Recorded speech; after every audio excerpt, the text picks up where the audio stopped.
నమస్తే welcome to Telugu one cinema this is Diveshri. తమిళ చిత్ర పరిశ్రమకు చెందిన నయనతార, త్రిష 2 దశాబ్దాల నుంచి అనేక హిట్ చిత్రాల్లో నటిస్తూ అభిమానులతో పాటు ప్రేక్షకుల్లో తమకంటూ ఒక క్రేజ్ని సంపాదించుకున్నారు.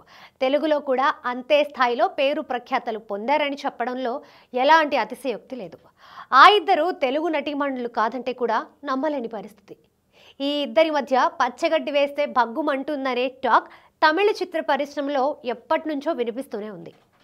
ఒకరికి వచ్చిన మూవీ ఆఫర్స్ మరొకరు అందిపుచ్చుకోవడమే ఇందుకు ప్రధాన కారణం.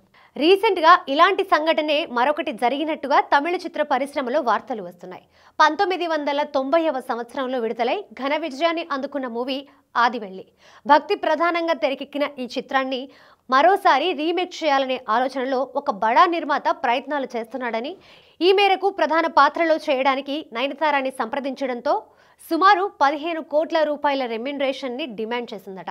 దీంతో సదరు నిర్మాత త్రిషాని సంప్రదిస్తే త్రిష వెంటనే ఒప్పుకుందని సమాచారం. ఈ విధంగా ఒకరి ఆఫర్స్ని మరొకరు దక్కించుకోవడం ఇదే తొలిసారి కాదు. 2008లో ఇళయదళపతి విజయ్ హీరోగా వచ్చిన కురవిలో తొలుత నయనతారనే హీరోయిన్. కానీ చివరి నిమిషంలో కొన్ని కారణాల వల్ల త్రిషకి ఆ అవకాశం వచ్చింది. ఈ మూవీ దగ్గర నుంచే ఆ ఇద్దరి మధ్య వైరం స్టార్ట్ అయిందని టాక్. ప్రముఖ కామెడీ నటుడు ఆర్జే బాలాజీ దర్శకత్వంలో వచ్చిన మూకుమత్తి అమ్మన్ని బాలాజీ మొదట త్రిషకే చెప్పాడు. ఆమె చేయనని అనడంతో నయనతార చేసి హిట్ని అందుకుంది.